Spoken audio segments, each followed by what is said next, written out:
मेरा सवाल डायस पे बैठे हुए सभी लोगों से है। सवाल ये, आप इसे इंटरनेशनली प्रेजेंट करना चाह रहे हैं। हमने देखा है कि चाहे वो फिल्म इंडस्ट्री हो, बॉलीवुड हो, उसमें विचारों को लेकर के मतभेद होते हैं। तो क्या विभिन्न विचार के लोग, विभिन्न विचार के नेता, अभिनेता, कलाकार इस मंच से एक साथ काम कर पाएंगे? परेश जी, अगर आप बता पाएँ तो।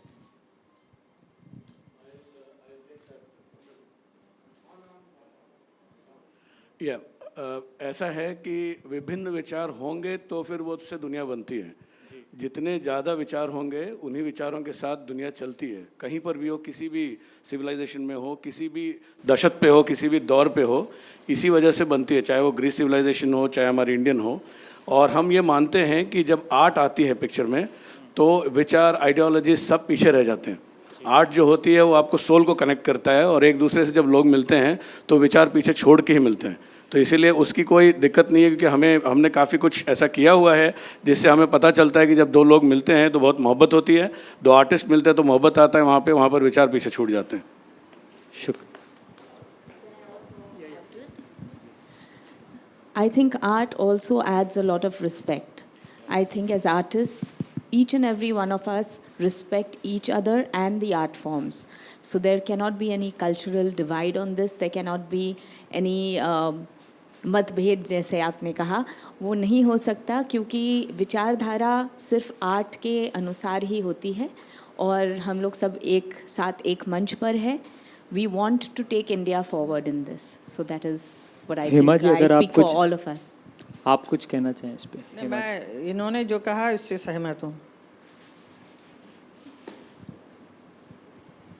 मैं भी यही कहना चाहता हूँ कि आर्ट के अंदर हमारी सोच यही रहती है कि जिस कृति को हम कर रहे हैं, जो सर्जन हम कर रहे हैं, उसको फुल्ली जस्टिफाई करें.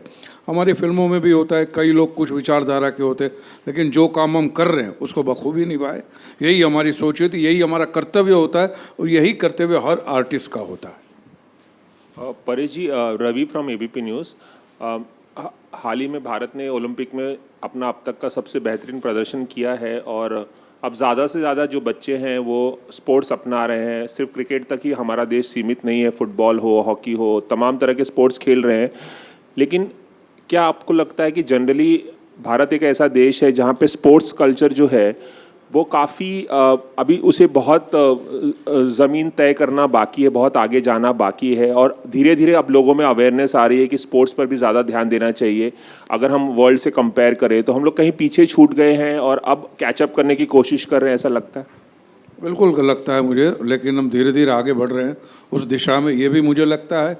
और जिस तरह से गवर्नमेंट का सपोर्ट है, जिस तरह हमारे प्रधानमंत्री मोदी जी सबसे मिले, जो भी ओलंपिक विनर से सबसे मिले, सबका हौसला बढ़ता है, सबको लगता है कि हम ऐसा कर सकते हैं.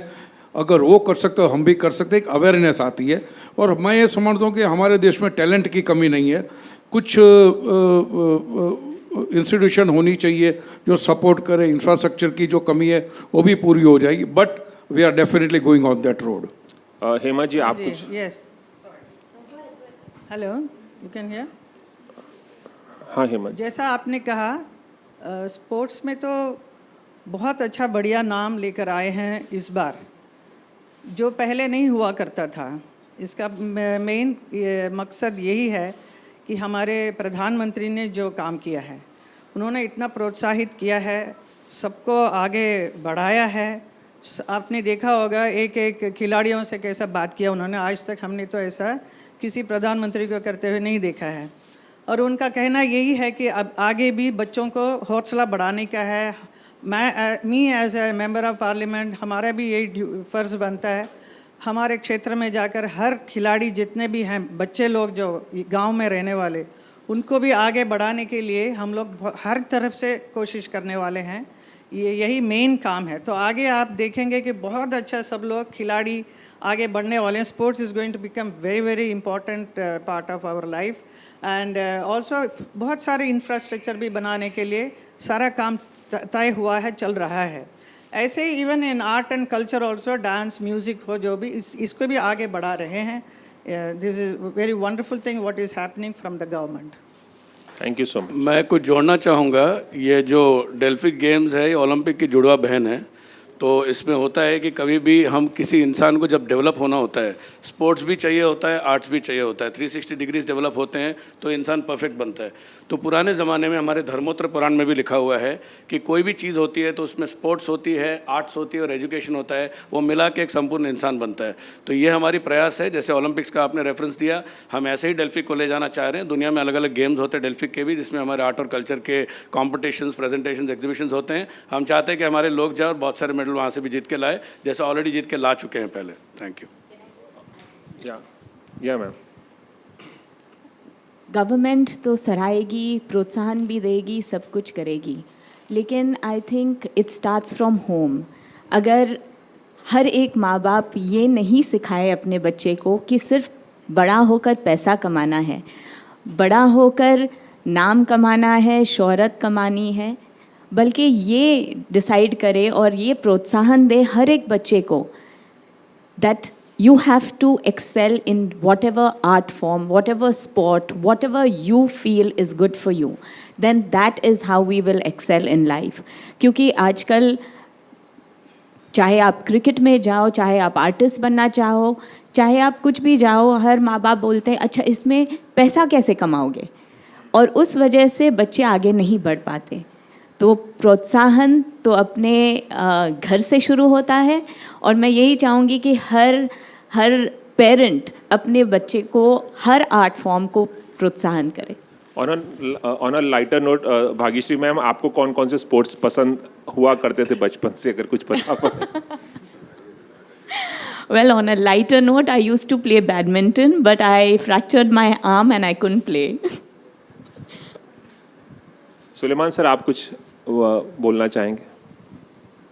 देखिए, ये जो मूवमेंट है, ये मूवमेंट ऐसे है कि we have to start this at grass root level. जो स्कूल्स है, एजुकेशन सिस्टम है, उसके अंदर we have to introduce art, culture, music at the very beginning. क्योंकि आज हम देखते हैं कि जो लोग कल्चर के साथ, आर्ट के साथ, ट्रेडिशन के साथ जो बड़े होते हैं वो संपूर्ण होते हैं. हम पूरे वर्ल्ड ट्रैवल करते हैं, और जब हम जाते हैं और देखते हैं कि आज एक डॉक्टर है, बड़ा professional, very very high level doctor, मगर वो उसको अपने आप को एंटरटेन करने के लिए या रिलैक्स करने के लिए वो गिटार बजाता है. So you need both sides. एक प्रोफेशन होता है, एक पैशन होता है, and passion is what we are trying to encourage through Delphic. कि आपकी जो पैशनेट साइड है, आपकी आर्ट साइड है, कल्चरल साइड है, आपकी क्रिएटिव साइड जो है, उसको थोड़ा सा बढ़ावा मिले तो it is recognised and people understand that there is an artistic side to everybody. आपकी आर्टिस्टिक साइड ज़रूरी नहीं है कि म्यूज़िक है या ड्रामेटिक्स है या आप कोई इंस्ट्रूमेंट बजाते हैं या आप पेंटिंग करते हैं. It could be something completely different. You might want to create a building and that is also a very artistic side of you. तो ये जो आर्टिस्टिक साइड है, उससे कैसे बचपन से नरिश कर सके हम और उसे इस लेवल तक, इस मकाम तक ले जाए कि वो ही is able to compete in an international arena amongst other people, and that is what Delphic is all about. Thank you so much. Suleman sir, आपसे एक सवाल है. आपने अभी जिक्र किया कि हमको शुरुआती दिनों से ही बच्चों के स्किल डेवलपमेंट पे काम करना बहुत ज़रूरी है. ऐसे स्थिति में जब हम राइट टू एजुकेशन की बात करते हैं, तो आपको लगता है कि इस तरीके का कोई इंफ्रास्ट्रक्चर हो, या डेडिकेटेड म्यूज़िक स्कूल हो, डेडिकेटेड आर्ट या कल्चर से रिलेटेड हम बचपन से इस तरीके का कोई इंफ्रास्ट्रक्चर डेवलप कर सकते हैं? जी बिल्कुल करना चाहिए. और म्यूज़िक स्कूल्स तो है ही, काफ़ी सारी म्यूज़िक की स्कूल्स हैं, कल्चर डेवलपमेंट के लिए भी स्कूल्स हैं. मगर ये ग्रास रूट लेवल पे अगर स्कूल्स के अंदर, स्कूल जो एग्जिस्टिंग स्कूल्स हैं उसके माध्यम से if we can create a structure, जैसे स्पोर्ट्स के लिए होता है पीटी सेक्शन होता है, क्रिकेट होता है, फुटबॉल होता है, वैसे ही कल्चर को डेवलप करने के लिए एक अपनी जो क्रिएटिव और आर्टिस्टिक साइड है उसे डेवलप करने के लिए कुछ कुछ स्कूल्स में है, मगर सब स्कूल्स में अगर हो तो it gives rise to your creative side and helps you become a complete person. Sahil, आपसे एक सवाल ये है कि आप डेल्फिक काउंसिल ऑफ महाराष्ट्र को रिप्रेजेंट कर रहे हैं, तो मैं ये जानना चाहता हूँ कि आने वाले दिनों में आप किस तरीके से काम करेंगे, अंतर्राष्ट्रीय पटल पर किस तरीके से डेल्फिक को प्रेजेंट करें? जैसे मैंने अपने एड्रेस में भी इस सब चीज़ों का जिक्र किया है कि अभी हम लोगों ने इसकी नींव रखी है, यहाँ पे डेल्फिक काउंसिल ऑफ महाराष्ट्र का फॉर्मेशन किया है। हम धीरे धीरे इसमें लोगों तक पहुँचेंगे, इसको ग्राउंड लेवल तक लेके जाएंगे और इसका ऑर्गेनाइजेशनल स्ट्रक्चर ऐसे है कि हर स्टेट में काउंसिल बनी है और इसको नेशनल लेवल पे एक इंडियन डेल्फिक काउंसिल है जो इन सभी 30 स्टेट्स की काउंसिल के साथ मिलके काम करेगी। और हम उसके बाद कोशिश करेंगे कि डेल्फिक गेम्स जो 4 साल के बाद इंटरनेशनल गेम्स होती है उसको हम इंडिया की तरफ से बिड करें और आने वाले सालों में 2025 में हम चाहेंगे कि हम डेल्फिक काउंसिल को, डेल्फिक गेम्स को इंडिया में लेके आएँ और यहाँ होस्ट करें।